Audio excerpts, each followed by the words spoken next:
지우도 들었지. 합집합, 교집합. 다 여기 있는 분들은 합집합, 교집합, 여집합, 차집합의 개념들을 들었기 때문에 그거 개념 설명은 패스하고 문제 하나씩 풀면서 교집합, 여집합, 차집합, 합집합에 관련된 이야기들을 하나씩 점검하면서 갈게요.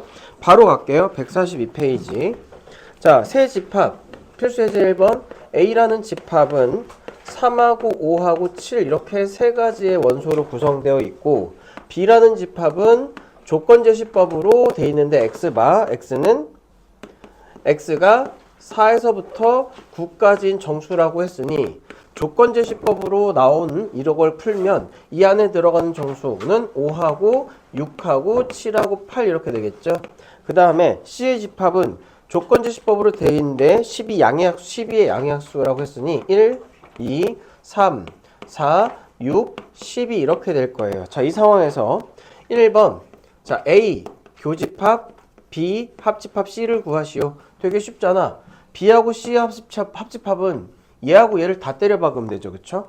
자, 그럼 1, 2, 3, 4, 6, 12, 그 다음에 5, 7, 8 이렇게 되니까 B 합집합 C는 1, 2, 3, 4, 5, 6, 7, 8, 12 이렇게. 핵심은 뭐냐면 이렇게 공통적인 부분들은 하나로 취급한다는 거죠. 자, 그리고 그거랑 A, 즉 3하고 5하고 7의 교집합, 공통 부분을 구하시오. 그러면 3, 5, 7, 요거 세 개가 뭐가 돼? 우리가 원하는 A 교집합, B 합집합 C가 되는 거죠. 되게 쉬운 거예요. 그래서 여기 있는 것들은 전부 여러분들이 할 수 있으니까 이제 몇 개는 좀 넘어가고 필수 3번 볼까요? 3번에서 여러분들이 좀 익숙하지 않은 게 차집합이거든요. 차집합. 여기서 여집합의 개념은 자, 여러분들 하나씩 할게. 전체 집합이 뭐가 되냐면 10 이하의 자연수니까 1, 2, 3, 4, 6, 12 이렇게 전체 집합이 있어요. 전체 집합이 있고 A라는 집합은 짝수니까 2, 4, 6, 8, 10, 10 이하의 자연수에서 8, 10, 12까지가 끝나지. A는 무한집합이 아니에요. 그렇죠? 왜냐면 A하고 B는 전체 집합의 부분 집합이므로 저기에서 벗어날 수가 없어요. 그렇죠? 따라서 전체 집합의 부분 집합 중에서 짝수를 이렇게 나열하면 안 되고 여기는 2, 4, 6, 12 이것만 나열해야 돼요. 그래서 8하고 10은 있지가 않아요. 그렇죠? 거기에 밑줄 부분 집합이라는 거에 밑줄 쳐야 돼요. 두 부분 12의 약수가 아니라 12 이하의 자연수였구나. 내가 잘못 봤구나. 미안.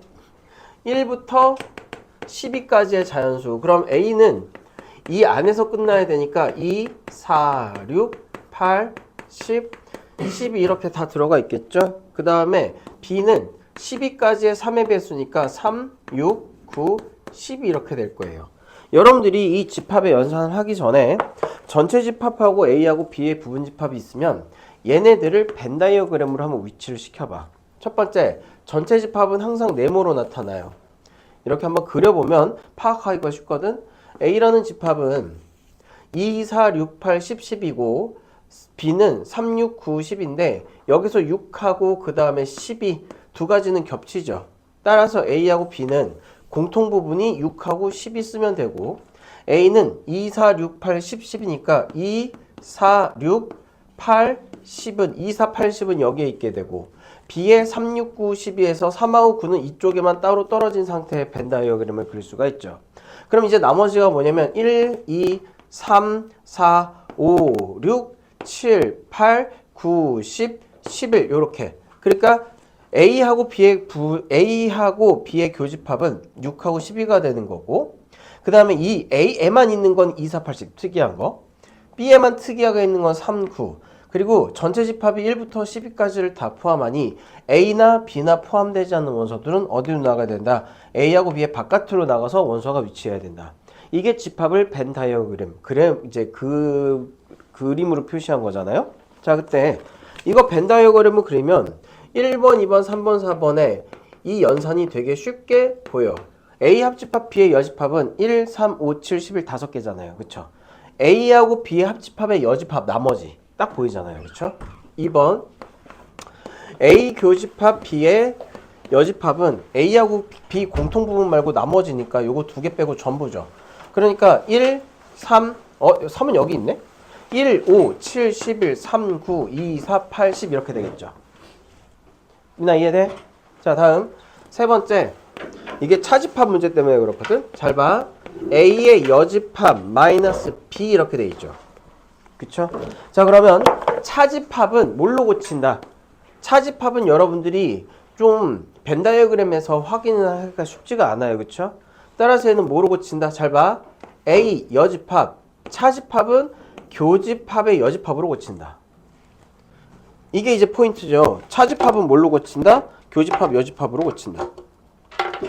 따라서 여기 있는 차집합이 뭐로 바뀐 거야? 교집합 뒤에 여집합으로 바뀐 거죠. 그러면 드모르간의 법칙에 의해서 얘는 A 합집합 B의 여집합이 되지. 이런 게 집합의 연산이에요. 이런 거 하자는 게.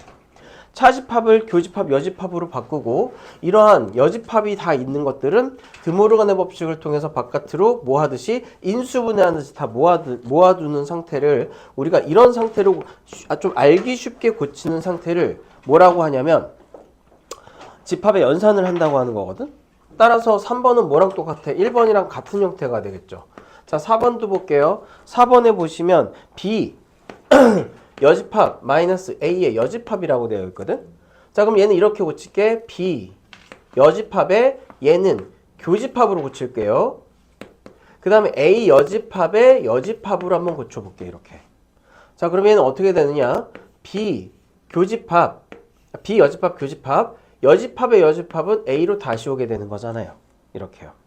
자, 그 다음에 집합의 연산에서 A하고 B 여집합의 이 두 집합의 공통 부분을 구하는 건 결국 얘 A하고 B의 여집합의 공통 부분을 구하는 거랑 똑같지. 이게 집합의 연산에서는 교환 법칙이 통한다고 하는 거야. 앞뒤 바꿔도 돼요. 합집합도 마찬가지. 이해됐지?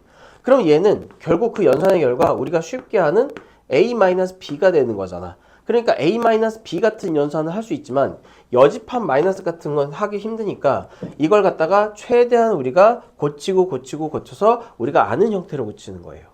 그럼 벤 다이어그램에서 A-B는 A에서 A랑 B가 공통되는 부분을 빼니까 이 영역을 이야기하는 거지. 이게 A-B의 그림이에요. 어렵지 않죠? 그래서 A-B는 결국 뭐밖에 안 남냐? 2, 4, 80 4가지밖에 안 남는다. 이게 집합의 연산이고 여러분들은 앞으로 가셔가지고 어떤 걸 이제 그 체크를 하시냐면 138페이지에 보시면 138페이지 펴세요. 2번 합집합과 교집합의 성질이라고 이게 제일 중요해. 나머지는 여러분들이 알 수 있는데 실제 연산에서 많이 이제 쓰는 거는 합집합과 교집합의 성질이라고 그래서 1번, 2번, 3번 모두 뭘 이야기하는 거냐면 얘가 교환 1번하고 2번은 1번은 A 합집합 B가 A 합집합 공집합이 A다. 이게 아니네? 이게 아니네? 여기 성질이 어디 있는디? 연산의 성질이 그게 써져 있어야 되는데 교환 법칙이 성립한다. 결합 법칙이 성립한다.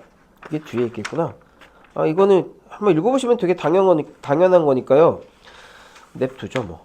이건 여긴 줄 알았어. 자, 그래서 여러분들이 제일 중요한 건 뭐냐면 집합의 연산과는 뭐가 성립한다? 교환 법칙. 그러니까 이쪽에서 이쪽으로 내려갈 때는 집합의 연산에서는 뭐가 성립한다? 교환 법칙이 성립한다. 자, 이것도 두 집합의 연산 사이에서만 그런 거예요. 집합이 3개가 이상이 되면은 얘가 좀 골치 아파지니까 그거는 뒷타임에 이제 집합의 연산 2 부분에서 할 겁니다. 필수 4번 벤 다이어그램을 이용한 집합의 연산. 방금 한 것처럼 벤 다이어그램을 구해서 A가 어디 있는지를 추정하는 문제니까 요거 한번 같이 해보죠. 집합의 기초가 있기 때문에 다른 것들은 설명하지 않고 여러분들이 그림만 그려주면 될 것 같은데 혹시 지금 이렇게 하는 것들이 좀 낯설고 나는 잘 모르겠다라는 사람 있으세요? 없죠? 특강 때도 집합의 기본을 해놨기 때문에 여러분들이 용어를 알아듣는 데는 별 어려움이 없을 거라고 생각을 합니다. 자, 4번 볼게요. 전체 집 A가 B가 1, 2, 4, 5예요. A하고 여기서 확인할 거 봐봐. 여러분들이 벤 다이어그램을 그릴 때 주의할 게 있어. 144페이지 필수 4번. 144페이지에 필수 4번 하고 있는 거예요.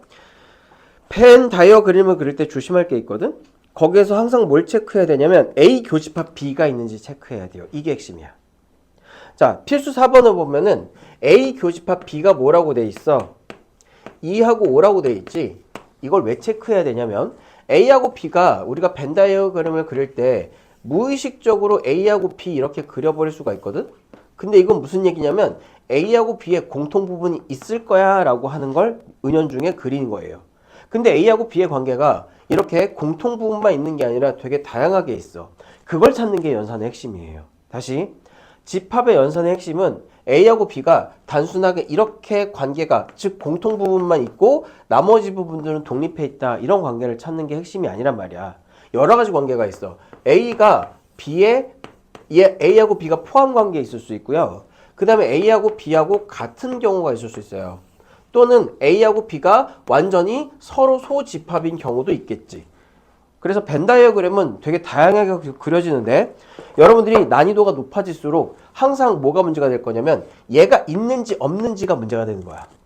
그래서 항상 문제의 조건을 보면은 A하고 B의 공통 부분이 있는지를 체크를 하셔야 돼요. 이게 벤 다이어그램을 그리는 핵심이 되는 거야. 어렵지 않죠? 그렇죠? 그럼 만약에 A하고 B 공통 부분에 대해서 말이 없다. 그럼 얘가 뭐가 되냐면 방정식의 미지수 같은 게 되는 거예요. 방정식의 미지수 같은 거. 얘가 있을 때 없을 때 한 개일 때 두 개일 때 이런 거 가정하는 게 수능 특강 같은 거에 문제가 되겠지. 아무튼 얘는 A하고 B의 공통 부분이 있어요. 뭐가 있냐면 벤 다이어그램 그릴 때 2하고 5가 있죠. 그렇죠? A 교집합 B가 2하고 5가 있죠. 그 다음에 B가 1, 2, 4, 5가 있으니까 2, 5 있으니 1하고 4는 겹치지 않는 부분에서 이 영역에 포함이 돼야 되겠죠. A하고 B를 합친 게 1, 2, 3, 4, 5, 6, 7인데 1, 2, 3 없고 4, 5 여기 있고 6, 7 이렇게 했으니 우리가 구하는 집합 A는 뭐다? 2, 3, 5, 6, 7 이렇게 5개다. 벤 다이어그램을 그리면 집합 A가 뭐 있는지 쉽게 구할 수 있어요. 그래서 벤 다이어그램을 그릴 때 주의할 건 뭐다? A하고 B의 공통 부분이 있는가? 그게 문제인 거예요. 그래서 이거 내가 잘 안 해주지만 347번에 보면은 뭐가 있어? 전체 집합이 있고 거기 밑줄 A 교집합 B가 공집합이다. 그래서 A 교집합 B가 공집합이라고 딱 명시되어 있는 경우에는 A하고 B가 공통 부분이 없어야 하므로 A하고 B가 서로 따로따로 이렇게 떨어져 있어야 돼요. 그렇죠? 그 상황에서 347번에는 원소를 나열을 해보면 B가 4하고 5하고 8의 원소가 들어가며 전체 집합은 8 이하의 자연수이고 여기 특히 A 합집합 B가 전체 집합에다 밑줄, A 합집합 B가 전체 집합에다 밑줄. 자, 이것도 전체 집합과 A하고 B의 관계에서 A 합집합 B가 전체 집합이잖아요. A 합집합 B가 전체 집합이라고 한다면 사실 A하고 B가 얘는 전체 집합에 포함되고 A하고 B하고 속하지 않는 원소가 전체 집합 바깥에, 그러니까 A하고 B 바깥 여기 어딘가에 위치할 거다라고 하는 그림을 그린 거거든. 근데 A하고 B가 전체 집합이고 서로 소잖아요. 그러면 얘는 그냥 딱 칸막이가 생겨. 하나는 A, 하나는 B. 그래서 그래야지 A하고 B를 합하면 뭐가 되니까? 전체 집합이 되니까요.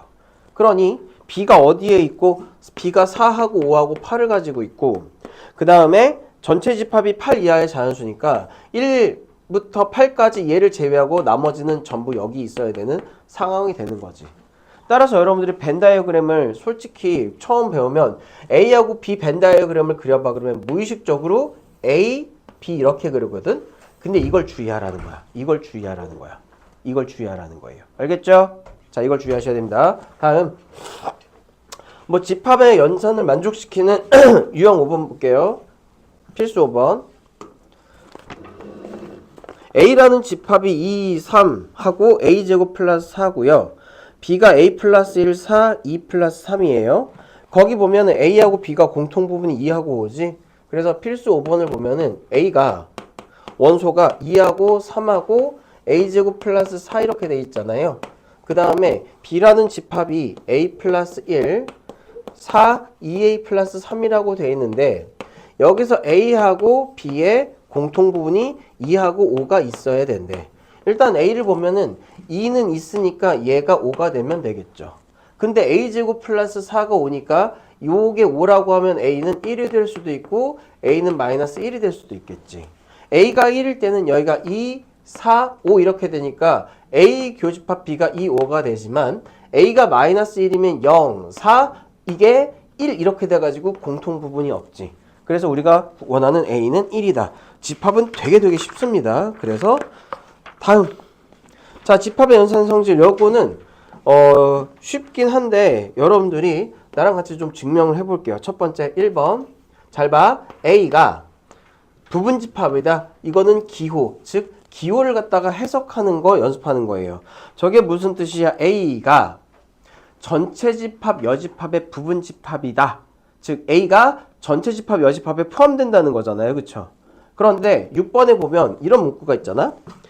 두 전체 집합 U에 두 부분집합 A, B에 대하여 라고 했으니 전체 집합의 그림이 이렇게 있고 A하고 B는 A하고 B의 관계는 모르겠지만 디폴트는 이런 식의 관계가 있다는 거지. A하고 B의 교집합이 있는지 없는지 모르겠지만 그치? 그래서 A하고 B의 교집합이 있을 수도 있고 없을 수도 있고 포함 관계가 있을 수도 있고 없을 수도 있고 물음표. 확실한 건 A하고 B가 전체 집합의 부분 집합이라는 거지. 그럼 봐봐. 전체 집합의 여집합은 사실 뭐예요? 공집합이죠. 전체 집합은 우리가 집합을 다루는 어떤 바운더리거든? 근데 그거를 제외하겠다 그러면 우리는 공집합, 원소가 아무것도 없는 걸 다루겠다는 거야. 그러면 원소가 아무것도 없는 게 A가 그 원소가 아무것도 없는 거에 포함되겠어요? 아니죠. 따라서 1번은 틀리다. 됐어? 자, 2번 논리를 접근하는 거야, 논리적으로. 자, A하고 B의 합집합은 A의 부분집합인가? 자, 이거는 A하고 B의 관계가 어떨 때 이야기예요? 여러분들은 집합의 연산을 할 때 얘가 그림을 그려놓고 이거는 지금 A 합집합 B가 A에 속하지는 않잖아요. 그렇죠? 그런데 이렇게 되는 그림을 한번 살펴봐야 돼. 그림이 이렇게 되잖아? A 합집합 B가 A의 부분집합이려면 A가 이렇게 있고요. 그 다음에 B가 이렇게 있어야 돼요. 즉 B가 A의 포함관계여야 돼. 그런데 문제를 보면 A하고 B의 포함관계가 여기서 나타나 있어요? 안 나타나 있어요? 안 나타나 있죠. 미나 무슨 말인지 이해 되겠어? 자, 여기에서 문제에서는 A하고 B가 전체 집합의 부분 집합이라고 되어 있지 A하고 B의 서로의 관계는 지금 모르는 거야. 포함되는지 교집합이 있는지 아니면은 같은지 이거 하나도 몰라요. 그쵸? 그러니까 여러분들이 이거 팁을 고를 때 이렇게 A하고 B의 관계를 확실히 단정 짓는 것들은 답에서 제외를 해야 되겠지. 모르니까요. 모르니까 옳은 게 아니지. 그치? 3번을 보시면 자, A하고 B의 부분집합이 B의 부분집합이다. 자, 이것도 있잖아. 경우의 수가 되게 많이 나와. 왜 경우의 수가 많이 나오냐? A하고 B의 관계가 없어서 그래요. 다시 봐. A하고 B의 관계가 없어서 그래요. 자, 이것도 여러분들이 머릿속으로는 빠르게 되어 있지만 이런 것들을 꼼꼼하게 연습을 위해선 A하고 B의 관계를 다 살펴봤을 때 A 교집합 B가 B의 부분집합에 속하는지 봐줘야 돼요. 자, 따라서 통상적인 A하고 B가 이렇게 교집합만 있을 때를 생각을 해보자.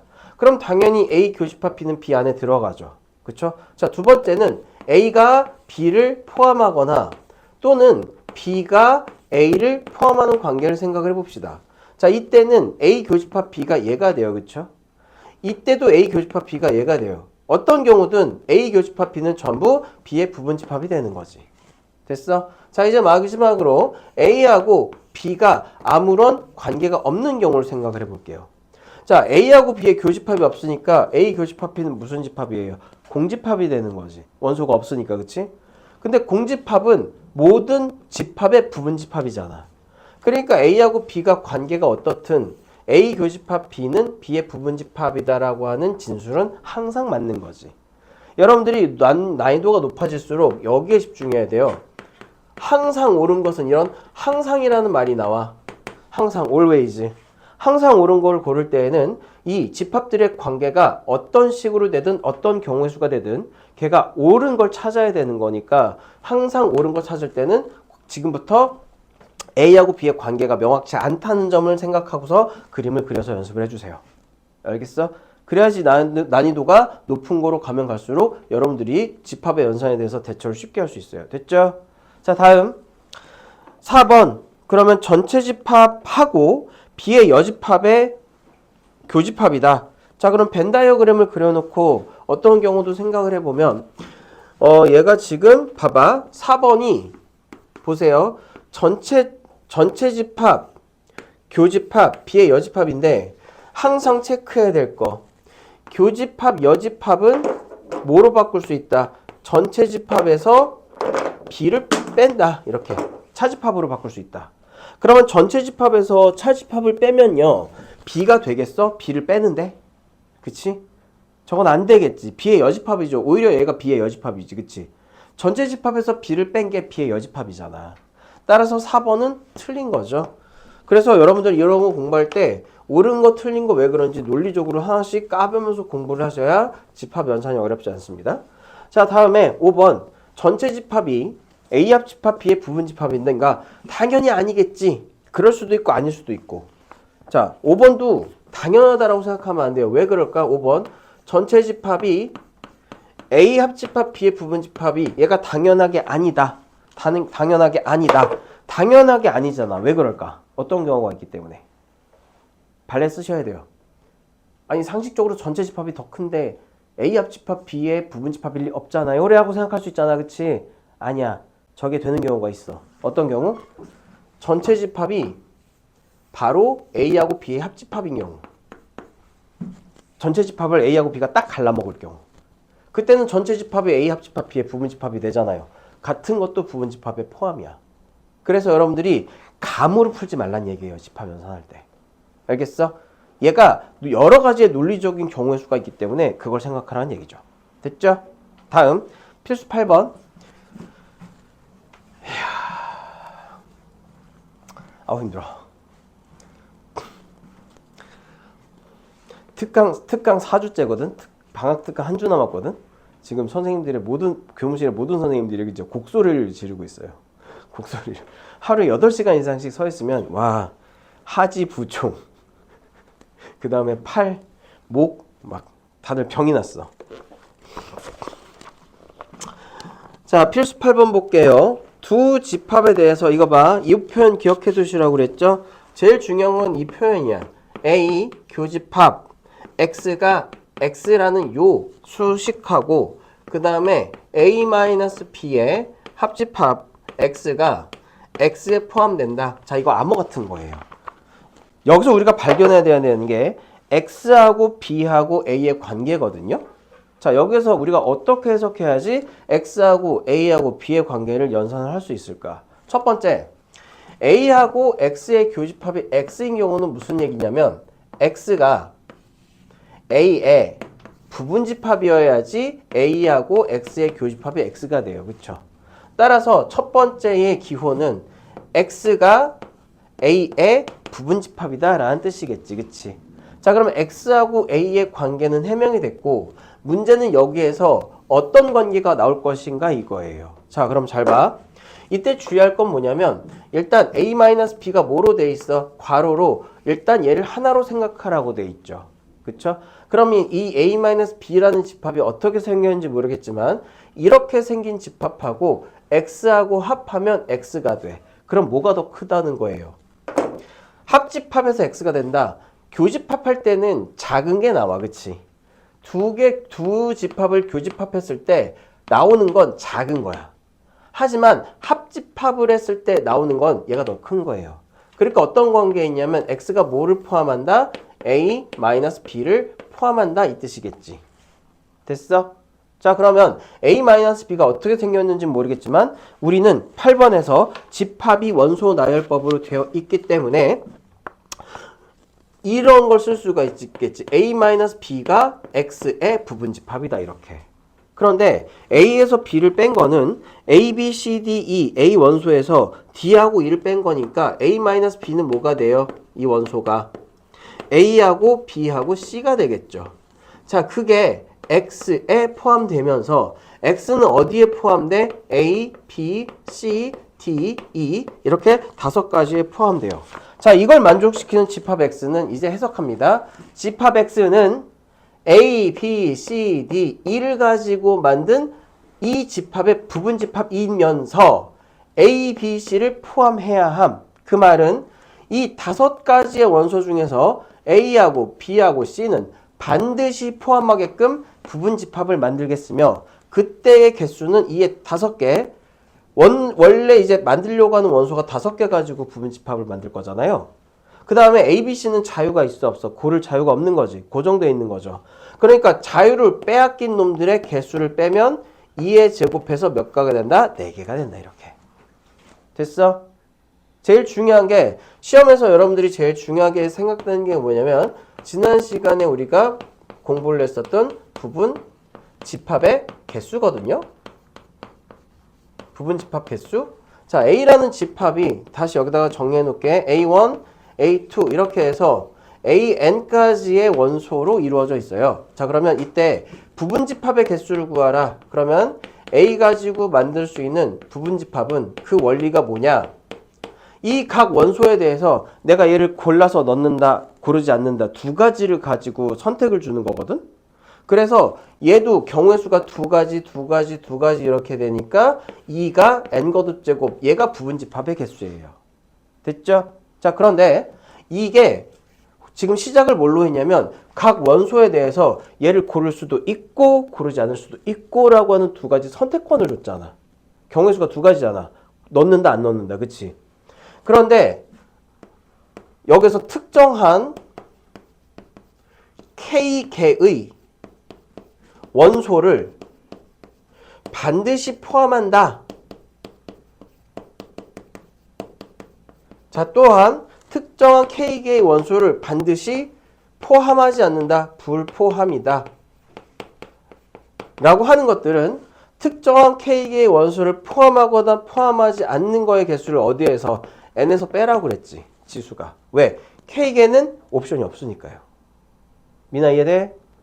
얘도 마찬가지지. 2의 n-k. 이렇게요. 그쵸? 그래서 반드시 포함하는 게 A개가 있고 반드시 포함 X1개 B개가 있으면 반드시 포함하는 거하고 포함하지 않는 거를 합해가지고 부분집합의 개수를 구하라고 하면 역시 얘 A하고 B를 합한 게 원소를 고를 수 있는 자유가 박탈된 것이니까 전체 원소의 개수에서 포함되거나 포함되지 않는 거의 개수를 빼서 부분집합의 개수를 구해준다. 옵션질로 하는 거예요. 옵션질. 이해됐어요? 이렇게 여러분들이 이해를 해야 부분집합의 개수가 되게 쉬워져요. 됐죠? 다음.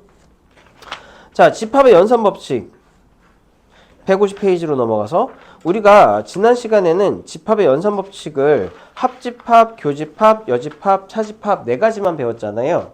근데 실제 시험에서 그리고 우리가 실제 A하고 B 이런 집합의 관계들을 알아내기 위해서 필요한 연산법칙은 150페이지에 나오는 교환법칙, 결합법칙, 분배법칙 요 세 가지예요. 다시 교환법칙, 결합법칙, 분배법칙 이 세 가지가 제일 중요해요. 그러면 교환법칙은 무엇이냐?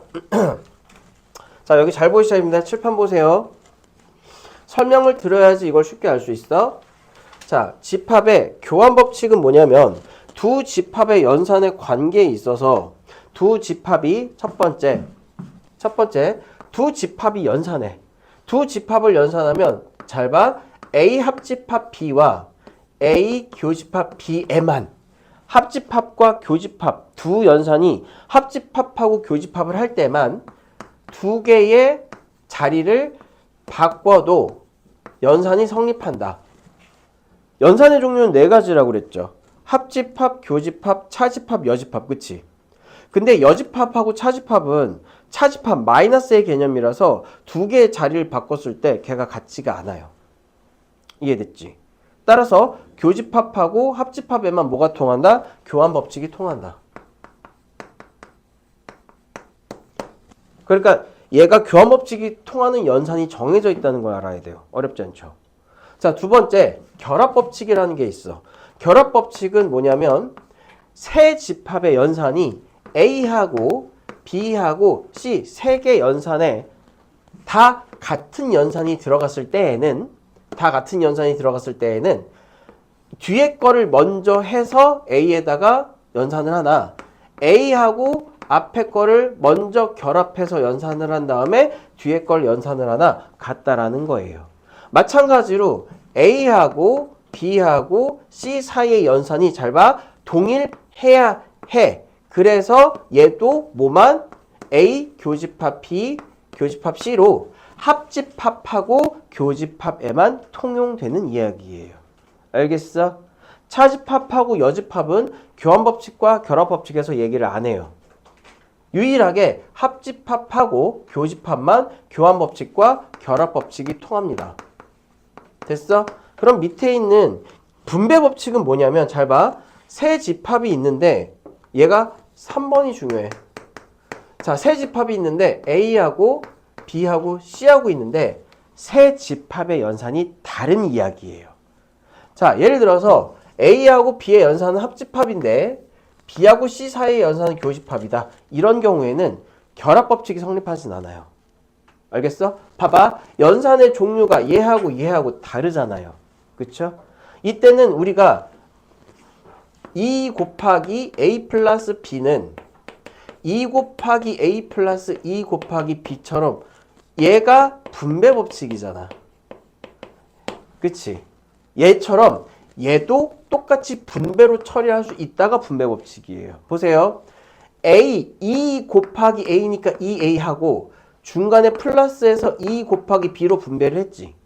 얘도 잘 봐. 얘를 곱하기 기호로 생각을 하는 거예요. 꼭 합집합만 아니야. 그냥 여기는 곱하기로 생각해. 그러면 얘가 A, 합집합 B, 교집합 뒤에 있는 거. 그 다음에 A, 합집합 C 이렇게 뭐를 할 수 있다? 분배를 할 수 있다. 이게 분배법칙이에요. 알겠어? 꼭 여기가 합집합이 있는 것만 되는 건 아니야. 이것도 돼요. 어떤 것도 되느냐?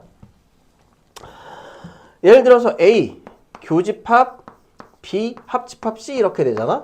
그럼 얘를 그냥 앞에 있는 걸 곱하기 기호로 생각해. A의 교집합 B 이렇게 분배법칙. 합집합 A의 교집합 C 이렇게. 이게 분배법칙이야. 알겠어요? 우리가 이걸 뭐라고 한다? 분배법칙이라고 한다. 자, 그래서 결합법칙하고 교환법칙은 딱 보면은 아, 이거 먼저 어느 걸 먼저 해도 연산의 결과에는 상관이 없겠구나. 쉽지만 실제로 내신이나 이제 그 문제에서 많이 사용되는 거 연산은 분배법칙이에요. 어렵지 않죠? 자, 그럼 연습해보자. 이런 거 연습해볼게. 다시. 분배법칙, 즉 우리가 저기 일반적인 다항식의 연산의 분배법칙처럼 생각을 하시면 돼요. 봐. A, 합집합, B, 교집합 C, A하고 B하고 C하고 이제 연산의 연산자가 다를 경우야. 얘는 잘 봐. A, 합집합 B, 괄호 먼저 연산을 한다. 분배법칙처럼 요렇게 해요. 그 다음에 중간에 교집합 A, 합집합 C, 분배법칙처럼. 됐어요? 자, 그 다음에 A, 교집합, B, 합집합 C는 연산자가 달라.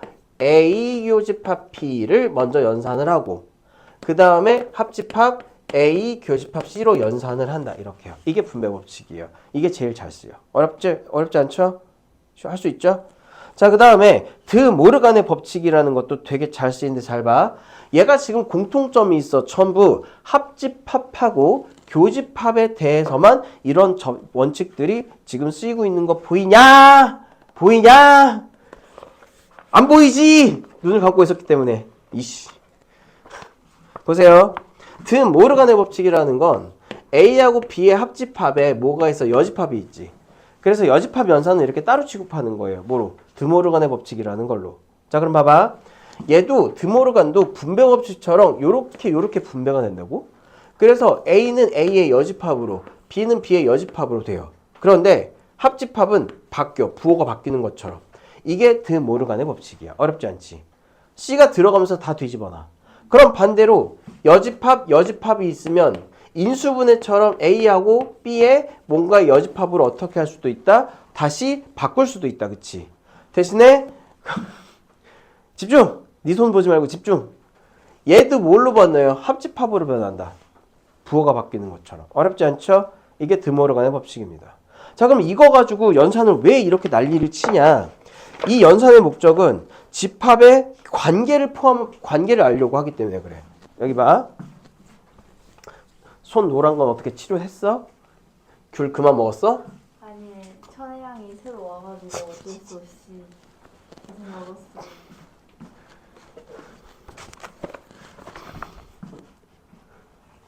지우개 어디 갔어? 그게 계속 먹어서 아직도 노래? 엄마. 병원 가봤냐? 자, 필수 9번 볼게요. A 교집합 봐봐. A-B의 여집합. 이건 잘 봐야 돼. 자, 이거 가지고 우리가 A하고 B의 관계가 알겠어요? 모르겠어요? 저 연산이 뭔지 알아요? 몰라요? 모르죠? 모르잖아. 그치? 그래서 첫 번째 단계. 얘는 잘 봐. A 교집합 한 다음 드 모르간의 법칙에 의해서 뭐에 의해서? 드 모 르 간의 법칙에 의해서 얘를 어떻게 할까요? 이렇게 분배 법칙을 해주죠. 그러면 얘부터 처리하자. 아, 드모르간부터 처리하면 안 되는구나. 차집합부터 처리를 해줘. 차집합. A의 교집합에 얘가 A 교집합 B의 여집합에 여집합으로 처리를 해야 되죠. 이렇게요. 첫 번째 단계. 미나 이해돼? 차집합으로 처리해야 돼. 뭘 처리한 거야? 차집합을 처리한 거예요. 두 번째는 두 모르간의 법칙에 의해서 얘를 처리합니다. A의 교집합, A의 여집합, 합집합, B로 이렇게 할게요. 됐어요? 자, 그럼 봐봐. 얘가 집합이 하나, 둘, 세 개의 연산인데 얘하고 연산자가 다르죠. 다시 세 집합의 연산을 하고 있는데 얘하고 연산자가 교집합, 합집합으로 서로 다르잖아. 이때 뭐가 등장한다? 분배 법칙이 등장한다. 따라서 A 교집합, A의 여집합 이렇게 해요. 됐어? 합집합, A 교집합, B 이렇게 해요. 됐니? 그러면 A 교집합, A의 여집합은 무슨 뜻이야? 교집합, 여집합. 살짝 보면 A에서 A를 빼는 거잖아요. 자기에서 자기를 뺐어. 다이어트. 그치? 그럼 뭐가 돼? 공집합이 되지. 자, 그럼 공집합 아무것도 없는 거 하고 A 교집합 B의 합집합은 뭐가 돼? 얘는 연산의 결과가 A 교집합 B를 이렇게 빡세게 써는 거야. 됐어? 우리가 앞에 있었던 이런 연산을 이용해서 이렇게 A하고 B가 어떤 연산인지 간단한 연산으로 끌어내자. 됐어요? 하나 더 해볼게. 이 안에 지금 다 들어가 있음. 자, 두 번째 2번 볼게요. A의 여집합, 합집합, 그 다음에 B-A의 여집합. 그러면 얘도 뭐부터 처리하는 게 순서일까요? 차집합은 우리가 잘 못 다루는 거니까 얘를 차집합을 뭘로 고쳐줘? 차집합은 교집합으로 고쳐주죠. 그렇죠? 따라서 B 교집합 A의 여집합으로 바꿔줘서 이렇게 바꿔줄게요. 됐죠? 자, 그러면 이제 이건 A의 여집합, 합집합 이렇게 되고 드모르간에 의해서 들어가면서 B의 여집합, 합집합 얘는 A 이렇게 되는 거 아니야. 이렇게. 됐어? 자, 얘네들 세 개가 어때요? 서로 연산자가 같지? 그럼 자리를 내가 맘대로 바꿔도 되는 거 아니야. 자리를 맘대로 바꾸고 어떻게? A의 여집합, 합집합 자리를 맘대로 바꿔주시고 왜? 합집합하고 교집합은 교환 법칙이 통하니까요. 그러니까 여기에서 여기를 가면서 뭐가 성립됐다? 교환 법칙이 먼저 쓰였다.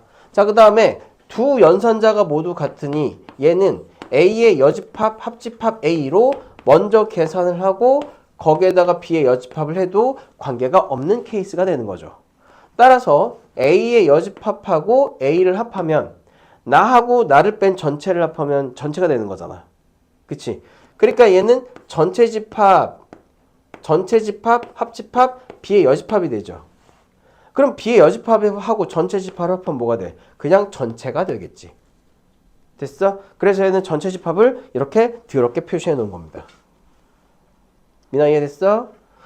3번은 여러분들이 스스로 해볼 수 있죠. 집에 가서 이 연산 따라가지고 다음 필수 10번 집합의 전체 집합의 두 부분 집합 A하고 B에 대해서 자 항상 옳은 것은 하니까 A하고 B 그리고 전체 집합의 관계가 어떻게 되는지 보고 싶은데 지금 이렇게 더러운 걸 하래. 아 더럽습니다. 그래서 이 더러운 연산을 하여 하나씩 이거 쓴 거네. 칠판이 너무 지저분한데 하나씩 같이 한번 해보죠. 봅니다.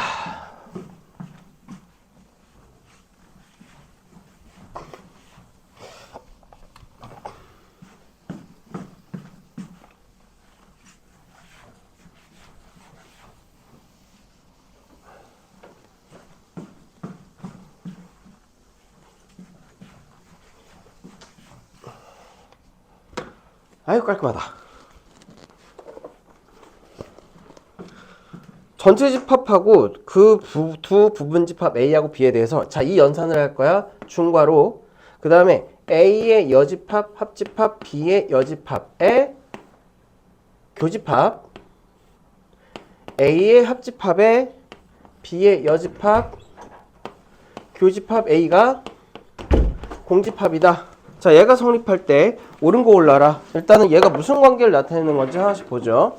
자, 보시면 일단은 여기 공통점을 쭉 봐. 공통점을 봤을 때 우리가 다항식에서 식의 형태를 보는 것처럼 얘 형태를 보면 뭐가 공통이에요? 봐봐. 여기 B의 여집합 있지. 여기 B의 여집합이잖아. 여기도 B의 여집합이 있지. 그치? 그런데 B의 여집합하고 합집합, B의 여집합하고 합집합이니까 우리는 얘를 이렇게 붙일 수 있을 것 같아요.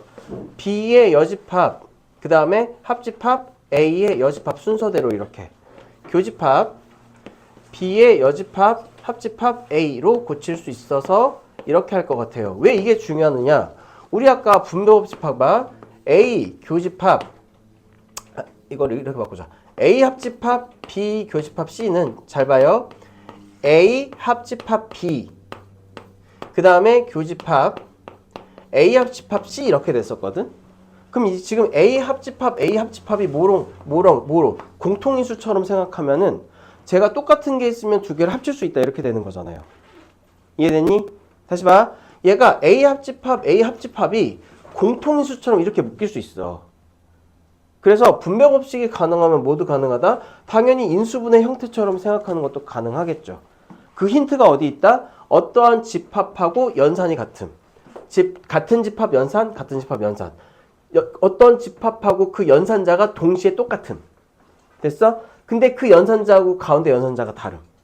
얘도 보면은 B 여집합 합집합, B 여집합 합집합으로 앞에 연산자가 공통이지만 얘가 교집합으로 얘랑은 다르잖아요. 그렇죠? 그러니까 얘는 뭐다? 분배법칙을 역으로 적용하자. 그때 잘 봐. B 여집합 합집합을 인수분해처럼 하나로 묶는 거예요. 그리고 A 여집합 교집합 A를 한꺼번에 A 여집합 교집합 A를 이렇게 한꺼번에 묶어버리면 뭐가 됐어? 우리가 원하는 분배법칙을 갖다가 원성복구하는 형태가 된 거죠. 여기까지 이해됐어요? 자, 이제 쫙 살펴보니까 얘가 뭐가 되냐면 여집합 교집합인데, 자, B의 여집합 합집합, 얘가 A 교집합 A 여집합으로 서로 교환할 수 있지, 순서를. 자, 교집합 A요. 자, 그러면 저기 있는 A 교집합 A의 여집합은 B의 여집합 합집합 A 교집합 A 여집합은 공집합이잖아. 왜? A에서 A를 뺨. 맞아? A의 교집합 A의 여집합은 A에서 A를 뺀 차집합으로. 그러니까 A에서 A를 빼면 공집합이 되는 거지. 따라서 B의 합집합, B의 여집합 합집합 공집합하고 교집합 A 이렇게 되죠. 여기까지 이해돼? 자, 그러면 B의 합집합하고 공집합의 B의 여집합과 공집합의 합집합은 B의 여집합이 되고요. 그게 교집합 A 이렇게 되잖아요. 됐어? 자, 얘는 다시 A의 교집합 B의 여집합으로 만들어지며 교집합 여집합은 A-B가 된다. 그런데 얘가 뭐가 된다? 공집합이다. 최종 결과가 공집합이었잖아. 최종 결과가. 그치? 그럼 A에서 B를 뺀 게 공집합이면 첫 번째 케이스 어떤 케이스가 될 수 있어요? A하고 B가 완벽하게 서로 손은 아니고 미안, B가 A에 포함되는 경우지. 그래서 A에서 B를 빼면 갑자기 내가 쑥 빠지면서 뭐가 돼? 던킨 도넛이 되잖아. 나만 빠지면서. 커피 도넛. 미안해. 썰렁. 에휴, 내가 그렇지 뭐. 자, 그러니까 항상 오는 거는 뭐겠어요? A가 B에 포함되는 1번 A가 B에 포함된다겠죠. 됐어요? 그래서 집합의 연산은 이런 것들의 관계를 알기 위해서 하는 거다. 연습하자. 됐냐? 오케이? 넥스트. 여기 좀 중요한 건데 대칭 차집합이라고 하는 게 있거든요. 이게 지금은 이건 대칭 차집합이라는 것만 알아두자. 봐. A-B와 합집합 B-A라는 이러한 집합을 우리가 대칭 차집합이라고 하거든요. 자, 그런데 대칭 차집합은 어떤 모양이냐면 이거 알아도 A하고 B하고 보통은 관계가 없으면 이렇게 교집합이 있겠거니 하고 이렇게 그려요. 자, 그러면 A-B는 뭐냐면 얘가 A-B야. 이 부분이 뭐다? A에서 B를 뺀 거야. 됐죠? 그러니까 A-B는 계속 얘기하지만 A에서 A 교집합 B를 뺀 거다. 이 연산도 좀 알아두세요. 이거 나중에 얘 A 교집합 B는 A-B다 이렇게. 됐어? 자, 그리고 이 부분이 뭐가 되냐면 B-A예요. B-A. 그래서 이 두 개를 합하니까 A-B와 B-A 합집합은 이렇게 노란 부분, 요거 교집합 빼고 전부가 되겠지. 이렇게 생긴 모양의 집합을 대칭 차집합이라고 한다. 이렇게. 요 정도만 알아둡시다. 이름만. 이제 복잡한 연산이 대칭 차집합 가지고 이 연산하는 게 복잡한 게 있긴 한데요. 요거는 우리가 공수2 이거 끝나고 한 번 더 할 거거든. 그때 이제 어드밴스드 할 때 하면 되죠. 근데 끝내는 게 목표인데 끝날 수 있을까? 아니야, 끝낼 수 있어. 오늘 집합의 연산이 끝나잖아요. 그럼 이제 우리 명제도 조금은 했잖아. 그치? 그래서 명제 하면 함수가 좀 길긴 한데 나 믿어봐. 나 함수 한 판에 자신 있게 끝낼 수 있어. 설명은 한 판에 끝낼 수 있어. 그러니까 나는 한 판에 함수, 요 두꺼운 함수 있잖아요. 이 두꺼운 함수를 내가 이 칠판 한 판에다가 모든 개념을 다 때려박을 수가 있거든. 아니, 나는 할 수 있다고. 니네들이 익히는 거랑은 다른 거야. 나는 할 수 있다고, 나는. 알겠어? 그렇게 한 판 가르쳐주고 문제 쭉 푼 다음에 약간 자신이 없는 게 유리함수하고 무리함수를 나갈 수 있을까가 약간 자신이 없어요. 근데 어쨌든 나가보도록 할게. 자, 보죠. 자, 힘들어. 자, 두 번째는 너희들 자꾸 앞에서 지방방송 할 거야. 이씨. 자, 제일 중요한 건 뭐냐면 유한집합의 원소의 개수거든요. 유한집합의 원소의 개수라고 하지만 고민은 이거예요. 자, 보세요. 집합이 A하고 B하고 C라는 집합이 정의되어 있잖아요. 그러면 우리가 고민을 해야 되는 건 이거예요. 유한집합의 원소의 개수는 잘 봐. A라는 집합하고 B라는 집합이 있잖아요. 그쵸? 그때 우리는 뭐가 궁금한 거냐? 이게 무슨 뜻이야? n하고 괄호하면 이 괄호 안에 있는 집합 원소의 개수라고 읽는다고 그랬죠. 그쵸? 그러니까 A 집합 B의 원소의 개수를 이제 우리가 해야 되는 거예요. 그럼 선생님 쉽잖아요. A 집합 원소 알고 B 집합 원소 알면 A하고 B 원소 개수 그냥 다 세면 되는 거 아니에요. 야, 그럼 손가락으로 셀 수 있는 것만 주겠니? 아니죠. 그쵸? 잘 봐. 우리가 이 A 집합에서 원소의 합을 구하는 원래를 뭐라고 부르냐면 포제의 원리라고 합니다. 포제의 원리. 이게 줄임말이에요. 뭐의 줄임말이냐면 포함과 배제의 원리라고 해서 포제의 원리라고 해. 포함이라는 건 뭐예요? 쉽게 말하면 포함이라는 건 뭐야? 다 때려박음. 그치? 포함은 다 때려박음. 배제는 뭐야? 뭔가를 빼겠다. 그치? 그럼 뭔가를 다 때려박은 다음에 빼겠다는 뜻이잖아. 포함, 때려박고 배제 빼겠다. 그러니까 이 되게 단무지 같은 그 계산이 되게 유려하게 표현될 수 있죠. 포제의 원리라고 되게 우아하게 표현될 수 있지. 근데 그 실상은 이래. 잘 봐. 내가 A하고 B의 원소의 A 집합하고 B 집합의 합집합의 원소의 개수를 구할 때는 일단 구성이 A하고 B잖아요. 그쵸? 구성이 A하고 B잖아. A의 원소의 개수를 때려박고 B의 원소의 개수를 때려박아요. 이게 포야. 그 다음에 뭘 빼? A하고 B의 교집합의 개수를 빼세요. 자, 그럼 왜 그러냐? 잘 봐. A라고 하는 원소가 이렇게 있잖아요. 이 안에 원소가 있다고 쳐. A 다 때려박았지. 그치? B를 때려박잖아. 자, 그러면 가운데가 몇 번 들어갔어? 2번 들어갔죠. 겹쳤잖아. 다시 봐.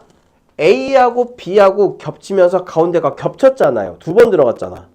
원래는 이 영역, 그러니까 A 합집합 B의 원소의 개수는 여기 안에 원소의 개수와 여기의 원소의 개수와 여기의 원소를 합한 거거든. 근데 즉 포함할 때 A 때려박고 B 때려박으면서 얘가 몇 번 들어갔어? 두 번이 들어갔죠. 그러니까 한 번 빼줘야지. 한 번 빼줘야지. 그게 배제야. 어렵지 않지. 자, 이제 민아 이해 안 됐어? 네, 이해됐어요. 이해됐죠? 이게 포함과 배제의 원리예요. 따라서 A하고 B의 합집합의 원소의 개수를 구해줄 때는 A 그 C받고 이놈의 조동아리 진짜. 뭐 깔 거 다 때려박고 그치? 뭘 빼자? 겹쳐지는 걸 하나 빼자. 됐어? 자 그러면 3개짜리 해볼게요. 아니 욕은 안 하려고 그랬어. 믿어줘. 욕은 안 하려고 그랬어. 욕은 안 하려고 그랬어. 자, 집합이 A하고 B하고 C 3개가 있어요. 자, 그럼 A 합집합, B 합집합, C는 다 때려박어. 자, 이거 원리 가르쳐줄게. 자, A하고 B하고 C 원소가 이제 집합이 3개일 때는요. 그 벤 다이어그램은 보통 이렇게 그려. A, B, C 이렇게 그려요. 보통은. 이렇게 그려요. 무슨 얘기냐면 3개가 겹치는 부분이 있고 셋 중에서 A, B가 겹치는 부분, A, C가 겹치는 부분, B, C가 겹치는 부분이 있고 A하고 B하고 C하고 겹치는 부분이 있어요. 그렇죠? 자, 그러면 우리는 이 부분을 뭐라고 하냐면 A 교집합 B라고 하지. 어떤 부분? 이 부분을요. 그렇죠? 이 부분. 맞아요? 자, 이 부분을 뭐라고 해? 이 부분을 뭐라고 해? 미안해, 가연아. 그 미나가 준 사진 있잖아. 그거랑 계속 똑같아가지고 그거랑 더 닮아가고 있는 것 같아서. 자, 그 다음에 얘는 뭐예요? A 교집합 B라고 얘기하는 거죠. 그쵸? 잠시만. 네, 선생님. 김민아 학생 왔어요. 예, 미나 왔어요. 아, 어머니께서 확인 요청하셔가지고 제가 지금 영상을 찍느라고 핸드폰을 못 보고 있거든요. 몇 시쯤 도착했을까요? 제 일찍 도착했어요. 아, 네. 네. 엄마가 너 왔냐고. 아, 네. 내가 아까 저기 애들 아직 안 왔습니다 이렇게 보냈거든. 너무 걱정되지 말봐. 일찍 왔다고 말씀드렸어. 내가 적어가지고 영상을 촬영하다 보니까 뭔가 카톡이 오는 걸 이제 못 받아요. 그래서 선생님이 계속 찾아오셔. 자, 그 다음에 우리가 이 파트를 뭐라고 그래요? B하고 C의 교집합이라고 부르죠. 그쵸? 자, 그럼 얘는 뭐겠어? A하고 B하고 C가 모두 섞여 있는 A 교집합, B 교집합, C겠죠, 얘가. A하고 B하고 C의 교집합 모두가 섞여 있는 거다. A하고 B하고 C의 공통법이다. 이렇게 이해됐지? 자, 그러면 포제 해보자. 포기하지 말라는 얘기 아니야. 포기하라는 얘기 아니야. A, B, 일단 C의 원소의 개수를 다 때려박아. 자, 그러면서 이 그림 봐. A 팍! 그치? B, C 하면서 문제가 생겼어. 뭐가 생겼어? 겹치는 게 생겼지. 얘 몇 번 겹쳤어요? 3번 겹쳤죠. 얘네 둘은 몇 번씩 겹쳤어요? 2번씩 겹쳤죠. 그러니까 겹친 거 뭘 빼줘? 첫 번째 n에 A의 교집합 B를 빼주세요. A 교집합 B가 2번 했으니까 한 번 빼야 되지. 그치? 얘는 지금 3번이 겹쳤죠. 가운데는 3번 겹쳤잖아. A, B, C 이렇게 하면 얘가 3개가 겹쳤잖아요. 그쵸? 그런데 A 교집합 B는 2번 겹쳤으니까 얘를 한 번 빼주면 얘가 한 번이 빠지지 이제. 얘를 넣고 빼는 순간 얘는 한 번 빠지고 얘는 한 번 빠지니까 얘는 하나 남고 얘는 2개 남지 이제. 됐어? 그 다음에 뭘 빼줘? N에 B 교집합 C를 빼주겠죠. 그럼 어디가 빠져? 여기가 빠지지. 여기가 빠지잖아. 그러니까 여긴 하나 남지만 가운데는 몇 개가 남았어? 하나 남지. 그 다음에 여기에서 N에 C 교집합 A를 빼주면 여기가 빠지죠. 그래서 이 부분은 하나씩 남는데 얘가 이제 어떻게 돼서 비었지. 포제하면서 비었으니까 뭘 한 번 더 더해줘. A 교집합 B 교집합 C를 한 번은 더 더해줘야 된다. 이게 포제의 원리예요. 가연이 안 됐어? 됐죠?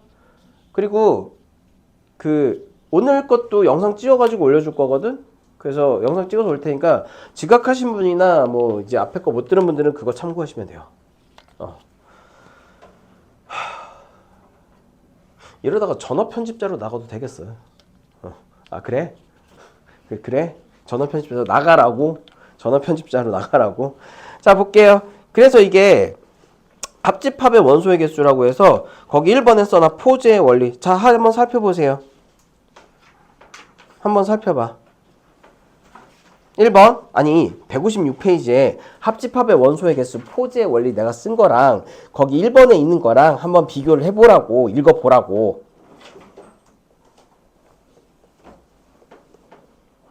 됐죠? 세 유한집합 ABC에 대해서 1번 A하고 B의 합집합의 원소의 개수는 A 때려받고 B 때려받고 공통부분이 있으면 빼주고 그쵸? 공통부분이 없으면 안 빼줘도 되고 그게 그 뜻이야.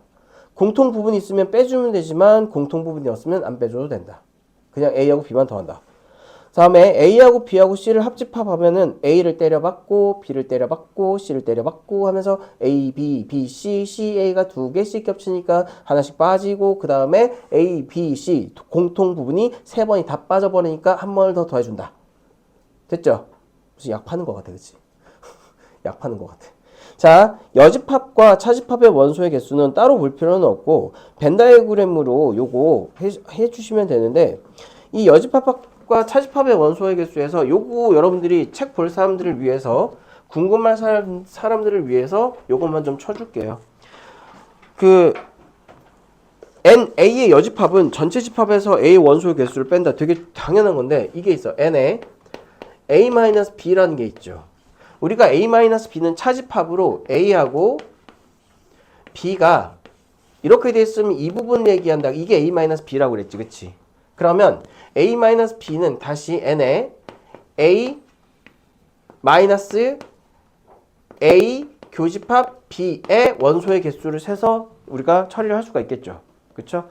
자, 그러면 얘는 다시 뭘로 분류할 수 있냐면 A의 원소의 개수에서 A 교집합 B의 원소의 개수를 뺀다. 이게 거기에 나오는 차집합의 이야기예요. 어렵지 않죠? 그쵸?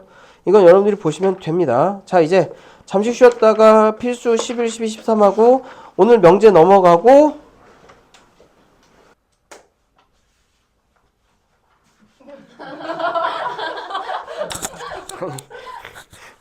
마이크를 낀다는 걸 없잖아. 그래서 안 낀 줄. 다시 컷. 자, 유한집합의 원소의 개수 포즈의 원리 한번 해볼게요. 157페이지에 있는 기본 문제는 그냥 숫자 노름이거든. 여러분들이 한번 해보시면 되는데 그래도 이런 건 처음이니까 나랑 같이 한번 해보죠. 자, 376번 한번 볼게요. 자, 376번에 보시면 A의 원소의 개수가 10개예요. 그쵸? 그 다음에 B의 원소의 개수가 8개예요. 얘는 A 교집합 B의 원소의 개수가 4개일 때 A 합집합 B의 개수를 구하시오. 야, 노는 게 제일 좋아. 친구들 모여봐. 이렇게. 몇 개야? 14개. 쉽지? 아, 빨리 앉아.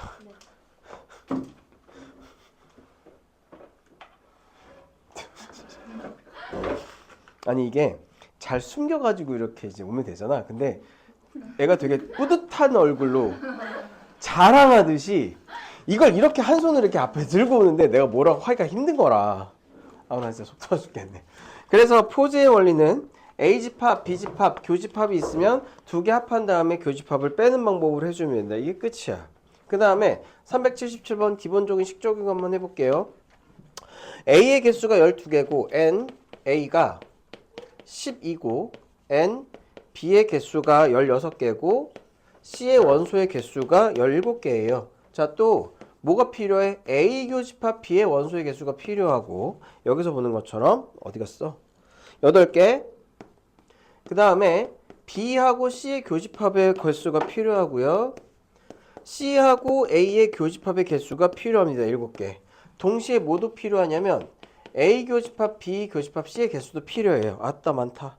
오. 자, 이때 A 합집합 B 합집합 C의 개수는 12 NA 플러스 NB 플러스 NC 거기에서 3개를 빼주는 거야. 교집합 빼주고 교집합 빼주고 2개 교집합 빼주고 3개 교집합은 한 번은 더해주고 이렇게요. 이게 기본적인 거예요. 어렵지 않죠? 됐죠? 다음 자, 이제 유한집합 필수 11번으로 넘어갈게요. 필수 11번. 자, 이거 벤 다이어그램을 그려볼게. 벤 다이어그램이 왜 편하냐면 지금 여기 전체 집합의 개수가 60개거든. A의 원소의 개수가 37개고요. 그 다음에 B 원소의 개수가 40개예요. 자, 그러면 A라고 하는 게 있고 그 다음에 B-A 구하라고 했는데 거기 NA 이거 추정을 해야 돼. 대충 그러니까 A하고 B 벤 다이어그램 부분 집합을 그리면 일단 이렇게 구해둡시다. 첫 번째 전체 집합의 개수는 60개예요. 그쵸? 그 다음에 A의 원소의 개수는 37개입니다. 그런데 여기에서 다른 건 없고 N에 뭐가 있어? A의 여집합, 그 다음에 교집합, B의 여집합, 얘가 15가 있죠. 됐어요? 자, 그럼 얘 원소, 얘를 집합의 연산에 의해서 이렇게 바꿀 수 있지. 뭐에 의해서? 모르간의 법칙에 의해서 A 합집합, B의 여집합이 15개다 이렇게 얘기할 수가 있겠죠. 그쵸? 그럼 잘 봐. 이게 의미하는 바가 뭐냐면 전체 집합의 개수가 60개인데 A하고 B의 원소의 합집합, A 합집합, B의 여집합의 원소의 개수가 15개. 이쪽 영역이 15개가 포진해 있어요. 그쵸? 그럼 전체가 60개니까 A하고 B를 합하면 몇 개가 되겠어? 60에서 15 빼면 45가 N의 A 합집합 B의 원소의 개수는 몇 개가 돼요? 45개가 되겠죠. 됐어요? 자, 그런데 A가 어떻게 되어 있냐면 A 부분이 지금 원소의 개수가 37개가 되어 있거든. 자, A하고 얘 원소의 개수를 각각 A, B, C 영역으로 표시할게요. 이렇게. A만 있는 부분, 그 다음에 A하고 B가 동시가 있는 부분, 그 다음에 B가 이렇게 있는 부분을 A, B, C라는 영역을 미지수로 표시할게. 자, 이제 방정식을 풀게요. 첫 번째는 A 합집합 B가 45개니까 첫 번째 A 플러스 B 플러스 C가 45다. 이 영역이 A, B, C 미지수로 나타나는 게 합이 45개죠. 가연이 이해한데? 되죠? 자, 이제 A의 개수가 몇 개예요? 아까 주어진 게 A의 개수가 37개잖아요. 그쵸? 그럼 A 플러스 B가 몇 개라는 얘기야? A 플러스 B가 몇 개라는 얘기예요? 37개라는 얘기죠. 그쵸? 그럼 A 플러스 B 플러스 C가 45개고 A 플러스 B가 37개니까 이때 C는 몇 개가 되는 거예요? 45에서 37 빼면 몇 개냐? 땡큐. 이게 되는 거지. 그치? 자, 이런 상황을 정리를 했는데 B-A는 봐봐. 우리가 구하는 게 N에 B-A죠. 그쵸? B에서 A를 뺀 차집합 여기 봐야지. 그럼 어디 영역이야? 얘 영역이 B-A잖아요. 그러니까 C 구하는 거지. 8개야. 이렇게. 포즈의 원리를 이렇게 벤 다이어그램으로 이용한다. 이해됐어? 됐어요? 어렵지 않죠? 그러니까 여기 복잡하게 있는 것보단 벤 다이어그램이 훨씬 편해. 이게 팁이야. 여기 영역을 뭘로? 미지수로 둬라. 벤 다이어그램을 그려서 이런 영역을 뭐로 둬라? 미지수 x, y, z나 a, b, c 등등으로 둬서 연립방정식을 푼다. 이게 꿀팁이야. 진짜 개꿀팁이야. 이게 개꿀팁이야. 자, 그걸 다시 한번 적용을 해볼게요. 어떤 게 있을까? 382번 한번 보죠. 자, A 교집합 C가 공집합이에요. 거기 밑줄 A하고 C는 공통 부분이었어. 그 다음에 A가 10개, B가 9개, C가 6개, 그 다음에 A 합집합 B가 15개, B 합집합 C가 11개. 봐요. 여기서 여러분들이 이제 추론을 해야 돼.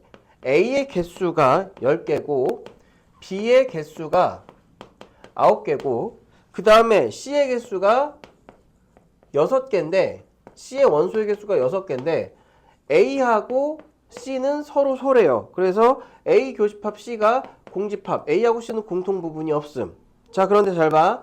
N에 A 합집합 B가 뭐고 15개고 N에 B 합집합 C가 뭐고 11개고 그때 A하고 B하고 C 합집합을 구하라. 그럼 봐봐. A하고 B하고 C의 관계를 그리기 위해선 일단 A 합집합 B가 15개인데 A가 10개, B가 9개예요. 그쵸? 합집합이 15개인데 포 한 개 19개야. 교가 존재한다는 얘기지. 다시 얘가 15개인데 A 합집합 B의 원소의 개수가 15개거든요. 근데 A의 원소의 개수가 10개, B의 원소의 개수가 9개예요. 그쵸? 두 개 합하면 몇 개야? 19개가 되잖아. 4개가 어때? 차이가 나지. 그 4개가 A하고 B의 교집합이란 얘기예요. 자, 그러니 우리는 A를 이렇게 그려주고 B를 이렇게 그려준 다음에 A하고 B의 교집합 부분에 4개가 있음. 이렇게요. 됐어? A의 개수가 10개니까 A가 아닌 교집합이 아닌 부분 여기는 6개. 그 다음에 B가 9개니까 여기는 5개. 이렇게 쓸 수가 있겠죠. 됐어? 근데 문제는 B하고 C에도 있어요. 봐요. B를 5개 함부로 쓰기 전에 여기 B하고 C의 합집합이 11이라고 돼 있죠. 근데 B의 개수하고 C의 개수를 합하면 몇 개가 돼? 오이씨. B하고 C의 합하면 15개가 되죠. 그쵸? 그럼 얘가 11개니까 B하고 C도 4개의 공통 부분이 있는 거 아니야. 그런데 잘 봐. A하고 C는 공통 부분이 없어요. 공집합이야. 그치? 따라서 A하고 B하고 C가 처음에는 이렇게 빛의 삼원색처럼 이런 식으로 그려졌잖아요. 그쵸? 근데 이런 게 아니라 A하고 C하고 공통 부분이 없기 때문에 A하고 C는 공통 부분이 없지만 B하고 C는 교집합이 있죠. 그래서 C가 이런 식으로 그려져요. 그리고 B하고 C의 교집합이 4개가 되죠. 그쵸? 잘 봐. B의 개수가 총 9개가 돼야 되거든? 근데 이쪽에 4개, 이쪽에 있으니까 여기 영역은 1개 이렇게 되겠죠. 그 다음에 C는 6개인데 여기 4개가 있으니까 얘 2개 이렇게 되겠지. 이게 A, B, C의 벤 다이어그램 각각의 영역별의 원소의 개수를 표시한 거예요. 이렇게. 자, 그럼 그 상태에서 뭐 구하재? A 합집합, B 합집합, C 구하자. 얘 다 더하면 되지. 끝. 미나 이해돼? 가인도 이해됐어? 이거 다 더하면 되죠. 여러분들은 그래서 이걸 좀 유용하게 생각해. 뭐냐면 벤 다이어그램을 그려서 각 영역을 뭘로 나타낸다? 미지수 또는 문자로 나타내가지고 하는 걸 좀 생각을 해보세요. 알겠어? 됐죠? 질문 없죠? 여기까지? 다음 필수 12번 한번 봅시다. 아따 힘들다.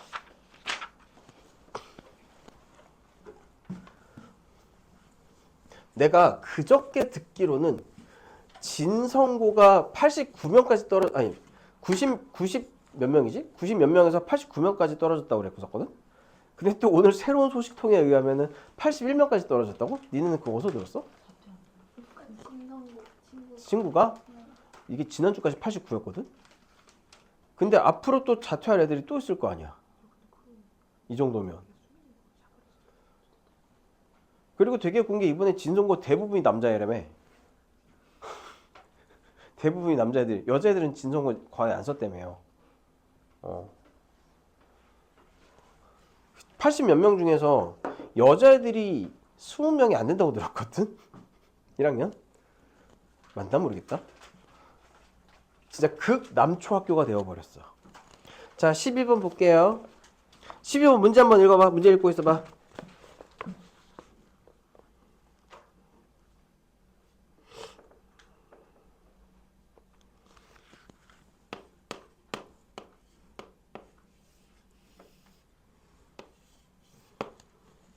자, 읽어봤어요? 자, 같이 한번 보죠. 60명의 학생한테 영어하고 수학 문제를 풀게 했더니 영어 문제를 마친 학생은 35명, 수학 문제를 마친 학생은 28명이고 모두 틀린 학생이 5명이다. 자, 모두 틀린 애들에 주목하셔야 돼요. 모두 틀린 애들에 주목을 하셔야 돼요. 봐요. 우리가 A를 영어라고 하고 B를 수학이라고 하면 영어를 문제를 마친 애들은 몇 명이야? 35명. 그 다음에 수학 문제를 마친 애들은 몇 명이에요? 28명이죠. 자, 그럼 영어하고 수학을 모두 틀린 애들은 봐봐. 집합으로 나타내면 지금 A하고 B의 원소를 합하면 몇 명이에요? 이거 두 개 일단 합해봐. 몇 명이야? 나 더하기 못해서 그래. 빨리 더해봐. 얼마야? 63이잖아. 그치? 자, 그런데 얘 전체 학생 수가 몇 명이에요? 60명이죠. 전체 학생 수가 60명이거든? A하고 B를 합했더니 63이 됐는데 얘는 60명을 초과해요. 그럼 일단 최소한 3명은 뭐가 되겠어? 얘 A하고 B를 다 푼 애들이 되겠죠. 됐어요? 얘가 오바를 했잖아. 그치? 그런데 거기 집중해. 영어와 수학 문제를 모두 틀린 애가 5명이에요. 그러니까 60명 중에서 영어, 수학 모두 틀린 애가 5명이므로 영어하고 수학을 모두 맞히는 애들은 몇 명이야? 다섯 명이 뭐야? 55명이죠. 55명, 그치? 그러면 그림을 이렇게 그릴 수 있어. A, 영어 맞춘 애들이 있고 B를 맞춘 애들이 있어요. 그쵸? 그리고 얘하고 얘를 맞춘 애들보다 전체 인원이 더 작으니까 당연히 뭐가 있다. A하고 B를 동시에 다 맞춘 애들이 있을 거다. 그치? 그래서 집합은 이렇게 A하고 B가 어떤 관계를 가지는지 문장이나 숫자를 가지고 추론하는 형태가 되고 벤 다이어그램을 그려주면 A하고 B를 모두 못 푼 애들은 몇 명? 5명이에요. 그쵸? A하고 B를 모두 못 푼 애들은 5명이잖아? 자, 그 다음에 영어 문제를 맞추는 애는 35명, 수학 문제를 맞추는 애는 28명이 돼. 그럼 봐봐. 이 영역을 전부 A가 지금 35명인데 얘가 A만 맞힌 애들이랑 A와 B를 동시에 맞춘 애들이랑 알아요? 몰라요? 모르죠? 모르잖아. 그러니까 벤 다이어그램을 그려서 각각의 영역을 A, B, C라고 두자. 그럼 여기서 A 플러스 B가 뭐가 되는 거예요? A를 맞힌 애들이니까 35명이 되는 거지. 그치? 그 다음에 B하고 C를 더한 게 B 플러스 C가 B를 맞춘 애들이니까 얘가 28이 되는 거죠. 영역을 문자로 두고 1차 연립방정식을 푸는 형태. 자, 이게 재료가 다야. 정리는 다 끝났어. 자, 1번 문제를 보시면 뭐라고 돼 있어요? 영어 문제와 수학 문제 중 적어도 한 문제, 밑줄 적어도 한 문제. 적어도 한 문제. 1번 적어도 한 문제. 그냥 맞힌 애들만 푸는 거죠. 따라서 얘는 A 합집합 B의 개수를 구하라는 거예요. A 합집합 B의 개수는 얘가 둘 다 못 푼 애가 5명이잖아. 그러니까 둘 다 푼 애 55명이 되는 거지. 벤 다이어그램 보면 되게 쉽잖아. 전체 60명. 전체 60명. 이렇게요. 됐죠? 자, 그 다음에 영어 문제와 수학 문제를 둘 다 맞춘 학생 수를 구하시오. 영어 문제하고 수학 문제를 둘 다 맞춘 학생 수 B 구하는 거잖아. B, 그치? B 구하는 거죠? 그런데 여기서 지금 봐봐. A 플러스 B 플러스 C가 뭐였어? 55였죠? 맞아요? A하고 B하고 C를 더한 게 55였잖아. 그럼 A 플러스 B가 35니까 얘가 35니까 C는 뭐가 되겠어? 20이 되겠죠. C가 20이 되니까 B는 뭐가 되겠어? 8이 되겠지. 그러니까 이 수준 여기서 8, 그 다음에 C가 20 이렇게 되고 얘가 35니까 A가 뭐가 되겠어? 27이 되겠네요. 이런 구조를 가지고 있겠네. 됐죠?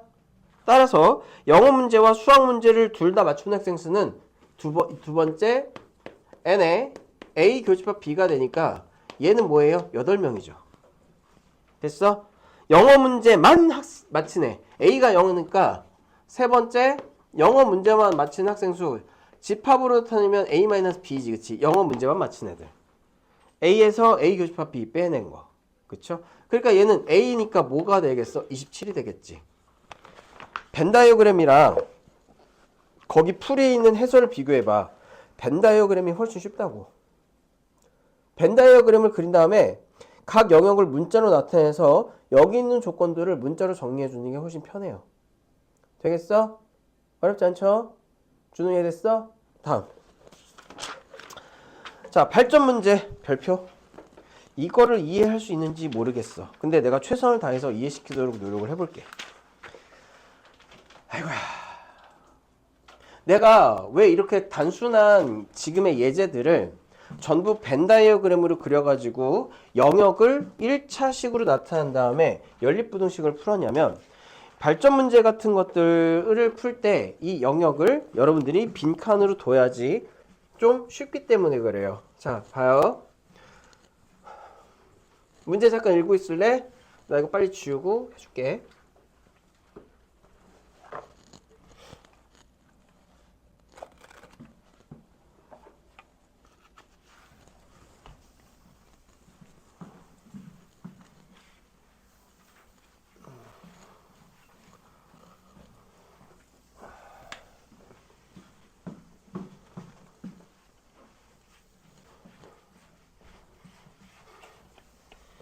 아, 다음부터 집중 안 하고 나 조는 애들 있으면 나와서 이거 칠판 지우고 시켜야 되겠다. 괜찮지? 주간 테스트 있어요. 어. 다음 주부터 없어. 근데 좋아할 건 아니야. 자, 이걸 왜 들고 있어? 다 읽어봤어? 어디 갔냐, 책? 여기 있다. 8점 문제 13번 볼게. 문제 읽어봤죠? 되게 복잡해. 전체 집합의 두 부분 집합 A, B에 대해서 합집합이 30개, 그 다음에 A 집합이 22개, 그 다음에 B 집합이 17개. 자, 여기에서 첫 번째 여러분들 눈치를 채야 될 거. 전체 집합의 개수가 주어지잖아요? 뭐라고? 32라고 주어지잖아? 그리고 A하고 B가 전체 집합의 부분 집합인데 A의 원소의 개수하고 B의 원소의 개수를 더하면 이미 30을 초과해. 그치? 다시 A하고 B의 원소의 개수를 더하면 얘가 총 몇 개로? 몇 개예요? 땡큐. 39개로 30을 많이 초과해요. 그쵸? 그러면 얘가 두 개를 합쳐서 되게 땡땡해진 거잖아. 그치? 그러니까 뭐가 존재해? 공통 겹치는 부분이 존재하는 거지. 그래야지 이제 면적이 줄잖아요. 그쵸? 따라서 두 부분 집합의 개수를 합쳤는데 전체 집합의 개수를 오버한다? 뭐가 존재한다? n에 A의 교집합 B가 존재함이라는 뜻이에요. 자, 그런데 문제는 봐봐. A 교집합 B의 최대값하고 최소값을 구하라고 그랬죠. 그쵸? 자, 그림을 생각해봐. 확실한 건 A하고 B가 교집합이 있어요. 잘 봐. 전체 집합이 있는데 분명히 A하고 B의 교집합이 있어. 그치? 근데 A하고 B의 교집합의 최대 최소는 언제 나올까? 그게 궁금해. 그치? 그게 궁금해. 봐봐. 만약에 if 만약에요.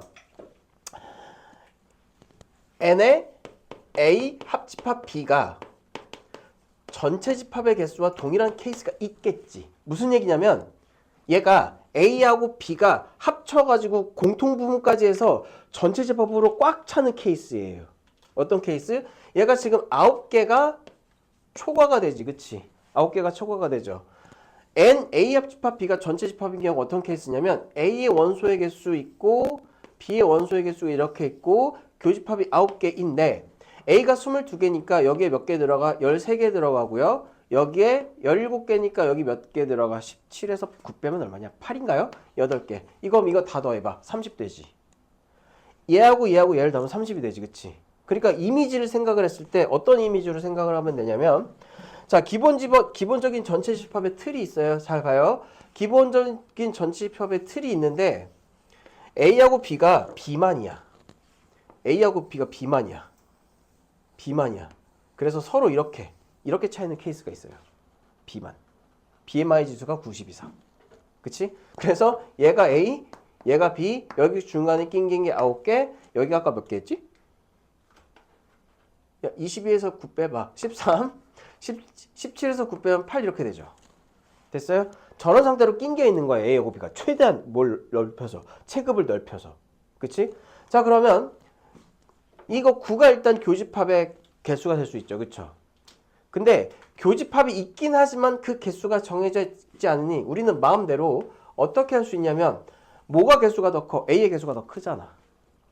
A의 원소의 개수가 더 크니까 A가 B를 포함해도 관계가 없지. 이게 왜 이렇게 자유롭냐면 A 합집합 B의 여집합의 내용이 없어서 그래요. A 합집합 B의 여집합이 투명해서 그래. 없어. 우리가 마음대로 세팅을 할 수 있어서 그래. 미나 이해됐어? 아까 어떤 문제를 보면 이 앞에 문제 보면 필수 12번 보면요. 영어와 수학 모두 틀린 학생이 존재하지. 즉 A 합집합 B의 여집합이 분명히 존재하죠. 그런데 13번은 뭐가 차이냐면 이게 핵심이야. n에 A 합집합 B의 여집합에 대한 세팅이 없어요. 얘가 존재하지 않아. 그러니까 내가 여기 바깥의 개수를 마음대로 조절할 수 있는 거지. 그치? 그래서 B가 원소의 개수가 작으니까 여기 들어가면 얘가 17개가 되는 거고요. A가 전체 22개니까 얘가 5개가 되는 이러한 케이스가 존재해요. 얘네 두 개가 제일 극단이야. A하고 B가 서로 몸집을 빰빰하게 불려갖고 서로가 이렇게 낑겨 있는 케이스, 그치? 서로 양보하는 게 별로 없음. 공통 부분. 아예 B가 A한테 수그리고 들어가는 케이스. 극단이에요. 그러니까 이때 9개가 N의 A 교집합 B의 개수의 최소가 되겠고, 그때는 그때 얘 A 교집합 B가 최소가 되는 케이스는 N의 A 합집합 B의 여집합의 개수가 공집합일 때 얘기겠죠. 없잖아. 여분이 없잖아. 그치? 자, N의 이때는 A 교집합 B가 최대가 되는 거지. 이때가 최대. 왜? 17개가 9개보다 크니까요. 이때는 반대로 N의 A 합집합 B의 여집합의 개수가 뭐가 돼? 제일 크게 될 때 뭐가 된다? A 교집합 B의 원소의 개수가 최대가 돼. 포함하고 있을 때. 그래서 벤 다이어그램으로 상상을 하시면 얘가 되게 쉬워요. 이해됐어? 됐죠? 넥스트, 명제. 자, 우리 명제 했었죠? 명제 다시 한번 설명을 할게요. 오메.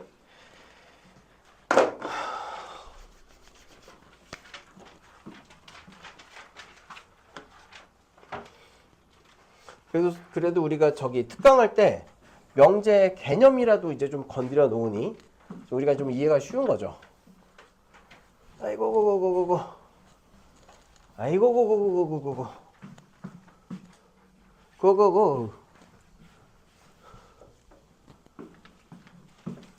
자, 명제 다시 한번 복습을 할게요.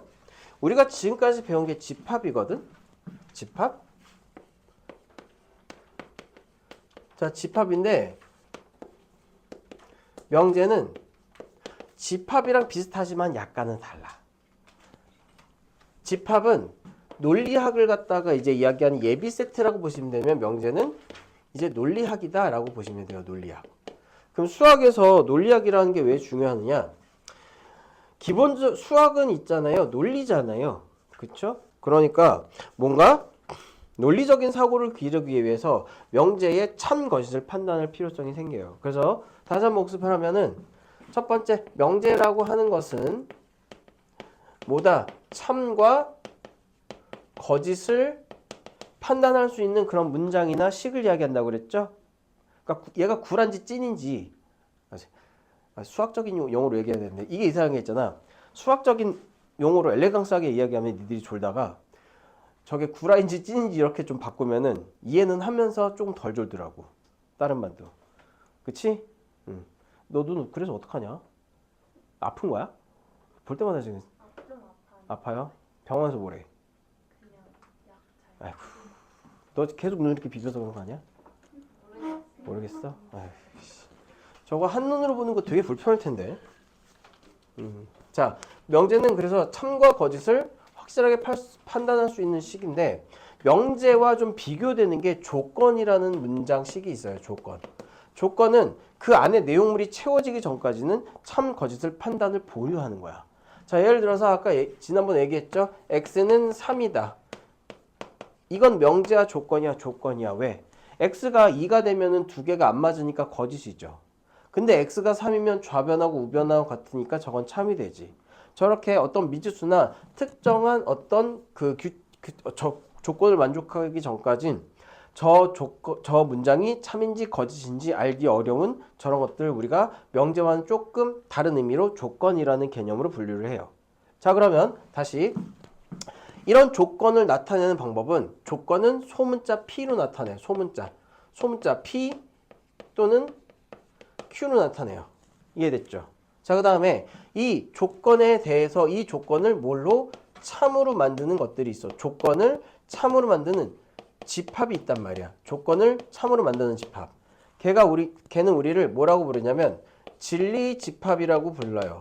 그래서 명제가 집합과는 조금 유사하지만 방향은 다르다는 게 진리집합이라는 개념이 들어가기 때문에 명제를 보충하기 위해서 명제의 참 거짓을 판단하기 위해서 진리집합이라는 개념이 들어가기 때문에 집합을 배워야 명제를 이해할 수 있는 거예요. 그럼 진리집합이라는 건 뭐냐? 자, 이렇게 표시해. 조건 소문자 P는 x는 3이다. 자, 얘가 참이 되려면 그 x는 딱 3만 들어가야 되죠. 그래서 조건 P의 진리집합을 대문자 P로 집합으로 나타내며 이때 P, 얘를 우리가 조건 P의 진리집합이라고 부르는 거예요. 어렵지 않죠? 됐어요? 자, 그럼 조건과 조건의 진리집합을 배웠으니 진짜 우리가 이제 공수2에서 다뤄야 될 명제, 고등학교 수준에서 다루는 명제는 조건과 조건을 이은 명제입니다. 그게 어떻게 읽냐면 조건 P이면 Q이다. 이렇게 조건하고 조건을 이은 새로운 명제를 갖다가 참이냐 아니면 거짓이냐, 자, 이걸 판단하는 게 명제의 파트예요. 여기까지. 우리가 지난 시간에 여기까지 다 공부했죠? 했잖아? 했잖아? 그치? 여기 반 애들은 다 했을 거야. 그래서 하나 더 볼게. 진리집합, 명제 이런 거 다 했고요. 보죠.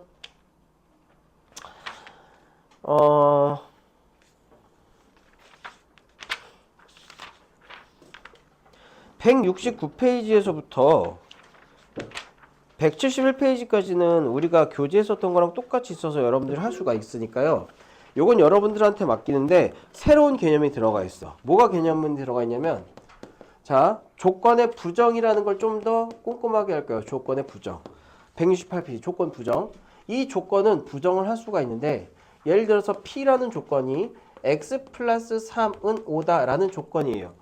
보통 우리가 이제 보고 있는 방정식이나 부등식은 다 조건이라고 보면 돼. 자, 그러면 부정은 이 앞에 물결 무늬를 붙여서 조건 P의 부정은 P가 아니다 이렇게 하는 거고요. 그럼 수식으로 부정을 하면 x 플러스 3은 뭐가 아니다? 5가 아니다 이렇게. 됐어? 자, 그런데 우리가 보통 조건들이 식으로도 표현되지만 조건이 문장으로도 표현이 되거든요. 문장? 그러면 조건이 문장으로 표현될 때 어떤 문장을 부정해야 되는가? 부정을 해야 되는 문장이 따로 있어요. 자, 총 4가지 정도만 기억하시면 됩니다. 모두, 어떤, 그리고, 또는. 보통 이 4가지가 부정의 대상이 돼요. 자, 그럼 봐봐. 모두를 부정하면 뭐가 되냐면 어떤이 돼요. 어떤을 부정하면 모두가 됩니다. 그러니까 이거 기계적으로 하면 돼. 사실 이 P면 Q이다가 논리학이긴 한데 여기서 배우는 건 형식 논리학이에요. 내용은 중요치 않아. 형식 논리학이야. 대학에 가서 논리학을 배우면 형식 논리학이 따로 존재하거든요. 오로지 어떤 형식에 따라서 얘가 참 거짓을 판단하는 걸 형식 논리학이라고 하고, 이거는 형식 논리학을 이제 수학으로 조금 가져온 거예요. 자, 따라서 모두는 그냥 기계적으로 어떤으로 부정하고 어떤은 모두로 부정합니다. 그리고는 뭐로 부정하냐면 또는으로 부정을 하고요. 또는을 부정하면 그리고가 됩니다. 됐어요? 기계적으로 하시는 거예요. 자, 그럼 예를 들어서 명제 부정 한번 볼게. 자, 예를 들어서 169페이지에 407번을 보면 이런 게 있어요. 1번 x는 마이너스 7이 아니고 그 다음에 x는 5이다. 이걸 부정할게요. 자, 부정의 대상은 여기 또 하나 추가하자. 5가지. 이다. 그리고 아니다. 보통 이건 등호가 아니다. 이걸로 표시돼요. 자, 그럼 첫 번째 x는 마이너스 7을 부정하면, 마이너스 7이 아니다를 부정하면 뭐가 돼? 얘를 부정하면 x는 마이너스 7이 되죠. 이게 부정한 거죠. 그쵸? 이게 부정한 거죠. 집중해야지, 미나. 뭐하니? 책을 못 피고 있어요. 그 다음에 이고는 뭐예요? 그리고잖아. 그리고를 부정하면 뭐가 돼요? 또는이 되죠. 또는. 그 다음에 x가 5이다를 부정하면 x는 5가 아니다를 부정하면 x는 5다 이렇게. 얘가 조건의 부정이야. 어렵지 않지? 형식적으로 부정하는 단어만 부정한다. 자, 그리고 보세요. 여러분들이 이제 모두를 뭐로 해석하냐면 합집합으로 해석합니다. 합집합. 모두는 합집합으로 해석하세요. 그리고는 교집합으로 부정하세요. 교집합으로 생각합니다.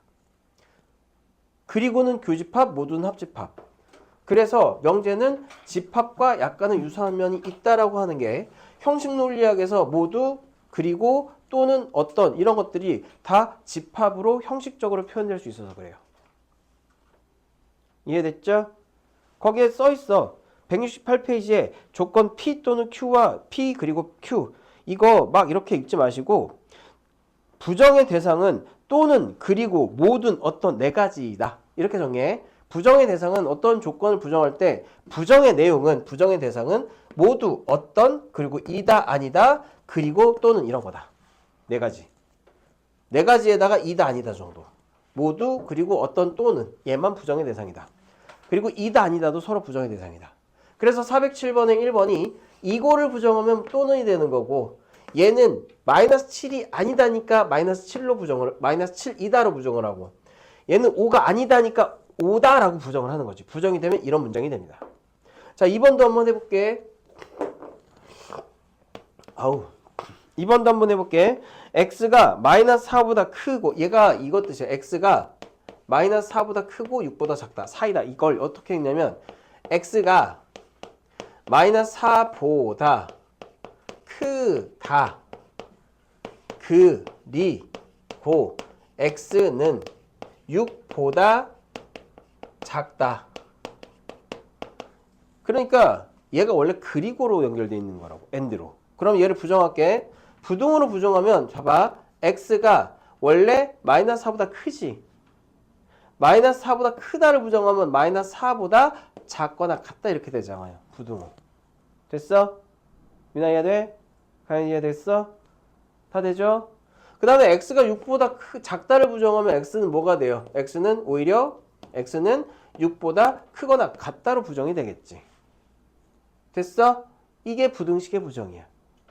어렵지 않죠? 다음 그 3번을 부정하면 어떻게 되겠어? x가 마이너스 2보다 크고 3보다 작거나 같다 이렇게 되겠죠. 그래서 부정을 하는 건 그렇게 어렵지 않습니다. 자, 다음 172페이지 갈게요. 여기 앞에 있는 문제 필수 1, 필수 2는 여러분들이 충분히 이해를 할 수가 있어요. 2번은 이해를 할 수 없을 것 같기도 하다. 보자. 처음 하니까 좀 불안해서. 필수 2번 한번 봐봐. 이해가 되는지.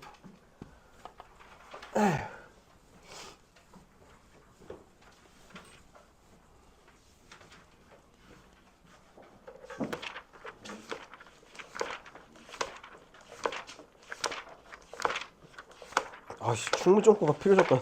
다음 주에 명제의 증명, 절대부등식. 야, 개 많네? 괜찮아. 괜찮아. 괜찮아요. 링링링링링. 자, 2번 볼게요. 실수 전체 집합에서 조건 PQ가 이렇게 되어 있어. 필수 2번. P라는 조건은 X가 어디에서부터 어디까지? 1에서부터 4까지 조건. 자, 그러면 조건 P가 나오면 조건 P의 진리집합도 해야 되는데요. 얘는 실수 전체니까 얘가 그냥 진리집합이 그냥 얘가 진리집합이 되겠네. 자, Q 조건 Q는 X가 3보다 작다 또는 X가 5보다 크다 이거예요. 조건 두 개가 나왔어. 자, 이때 조건 진리집합을 보세요. 1번 not P다. P를 부정하면 되지. P를 부정하면 되잖아. 그러면 어떻게 돼? not P는 x가 1보다 작거나 같다 또는 x가 4보다 크거나 같다 이렇게 크다 이렇게 되겠죠. 얘는 등호가 있었으니까 이게 부정이에요. 다음에 2번 그 부정한 거의 진리집합은 얘가 되는 거지. 부등호 범위 자체가 진리집합이 되는 거예요. 부등호 부호 자체가 그 영역 자체가. 미나 이해돼? 영역 자체가 진리집합이 되는 거야. 그냥 조건 얘를 만족시키는 x의 범위는 그냥 1보다 크고 4보다 작거나 같은 거잖아요. 이 자체가 진리집합이 되는 거지. 됐죠? 자, 다음 2번 not P 또는 Q. 잘 봐요. not P를 한 게 뭐였어? 여기 이제 부정한 거 있죠? Q는 이거죠. 그쵸? 또는은 뭐라고 해석하라고 그랬지? 합집합. 또는을 뭐라고 해석하라고 그랬죠? 합집합. 그래서 이걸 부등식을 수직선에 나타내 볼게. 아이고. not P는 뭐예요? X가 1보다 작거나 같은 거하고 4보다 큰 게 not P죠. 얘하고 뭐를 합할 거야? 합집합을 할 거야? X가 3보다 작다 하고 3보다 작다 하고 X가 5보다 크다를 합할 거거든? 공통 부분은 여기하고 여기지만 얘를 다 합해버리면 얘가 전부 뭐가 돼요? 얘가 전부 우리가 원하는 놈의 뭐가 되는 거야? 뭐가 되는 거야? 생각이 안 나. 해가 되는 거지. 그치? 자, 근데 주의할 게 있어. 자, 이쪽을 자세히 봐요. 여기는 원래 1보다 작거나 같으니까 여긴 채워져 있죠. 그쵸? 여긴 3보다 작으니까 뚫어져 있지. 그치? 근데 얘가 문제야. 얘는요, x가 5보다 크고 아까 부정한 게 4보다 큰 거잖아. 그치? 그러니까 이때는 첫 번째 합하면 x가 3보다 작은 건 다 오케이. 그리고 x가 4보다 큰 것도 오케이. 하지만 5가 어떻게 돼 있어? 뚫려 있잖아. 어? 교집합이니까 상관없겠구나. 뚫려 있어도 얘가 채워주면 되겠네. 그쵸? 실수. 얘가 채워주면 돼. 순간 교집합이라 착각했어. 합해도 그냥 얘가 그럼 뭐가 되는 거예요? 다 커버가 되는 거지. 그러니까 얘가 우리가 원하는 2번 진리집합이 되는 거죠. 미나 이해 안 됐어? 그래서 진리집합을 이렇게 합집합으로 처리하시면 됩니다. 그 다음에 3번 봐봐. 자, 3번을 보시면 뭐라고 됐어요? P 그리고 not Q. P 그리고 not Q를 갖다가 진리집합을 구하세요. 그리고는 이제 뭐라고 해석한다? 교집합으로 해석한다. 그리고는 교집합으로 해석한다. 자, 그러면 아까 P는 뭐였어? 1보다 크고 4보다 작거나 같은 거였죠. 여기까지였죠. 그 다음에 Q는 지금 요건데 여기서 not Q 하면은 어떻게 돼? X가 3보다 크거나 같고 X가 5보다 작거나 같다가 뭐가 돼요? not Q가 되는 거지. 그치? 그러면 3에서부터 5까지를 동시에 표기할게요. X가 3보다 크거나 같고 5보다 작거나 같은 거의 공통 부분은 얘가 되겠죠. 1차 부등식. 그러니까 저거의 진리집합은 X가 어디서부터 어디까지예요? 3에서부터 4까지다. 이렇게. 쉽죠? 오늘은 명제 P 또는 P 그리고 Q 172페이지를 나가나 싶었는데 여기까지 못 나가겠네요. 숙제요. 아이씨, 이거 질문도 받아야 되는데? 171페이지까지 풀어오는 게 숙제입니다. 알겠죠? 왜? 아, 그래! 아차, 깜빡할 뻔했어. 가인이는 자기가 아까 불었거든? 숙제를 안 해왔다고? 우리 숙제 검사 안 한 친구 있죠? 미나 숙제 했어, 안 했어? 저 그 강의를 못 들어갖고 그 잠깐. 아, 지난번에 빠졌구나, 참. 네. 근데 강의를 아직 절반밖에 못 들어. 서연이는? 다 했어요? 시우는? 잠깐 조용히 해봐. 뭐라고? 영상 봤냐 안 봤냐? 봤냐 안 봤냐? 잠깐만. 뭐라고? 30분 보다가 잤다고? 이씨 끝까지 봐야지. 아린이 숙제. 오늘도 넌 오늘도 연습문제 제외죠. 일단은 지금 안 한 거 보여주는 거야? 네. 여기 아니 한마디만 하면 되잖아. 안 했어요. 안 했다고 보여주는 거야? 잠시만요. 아니 거기는 진짜 아니었어요. 268번까지 왔죠? 저 이만까지 했어요. 134페이지까지였지. 134. 그래도 얼마는 했네. 야, 근데 너 언제 A 채울 거야? 준우는 안 했어. 아예 안 했어? 아니면 조금이라도 했어? 조금 안 했어. 몇 장만 풀었어? 몇 장을 안 풀었어? 몇 장만 풀었어? C에 가까운 B인데? C입니다. C. 자, 잠깐 쉬었다가 테스트 볼게요.